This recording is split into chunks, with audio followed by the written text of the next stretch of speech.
ఒకప్పుడు కేక్ అన్నా cake cutting అన్నా పిచ్చిదానిలాగా అయిపోయేదాన్ని. ఈ ముంబైకి వచ్చిన తర్వాతకి అస్సలు ఇంట్రెస్ట్ ఉండట్లే. నా దృష్టిలో కేక్ కటింగ్ అంటే 10 మంది రావాలి, అందరూ విష్ చేయాలి, అందరికీ పంచాలి. ఇక్కడేమో ఎవరు రారు, ఎవరు విష్ చేయరు. మేమేం కోసుకొని తినడం కన్నా అది అంటే కట్ చేయకపోవడమే బెటర్ అనిపించింది. కానీ మొన్న యానివర్సరీ రోజు తప్పలే నాకు ఇష్టమని మా హస్బెండ్ తెచ్చారు.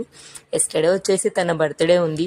మళ్ళీ కేక్ తెచ్చి దాన్ని కట్ చేసి వేస్ట్ చేయడం ఎందుకులే అనేసి నాలో ఉన్న క్రియేటివిటీ తోటి మంచిగా కేక్ చేశాను.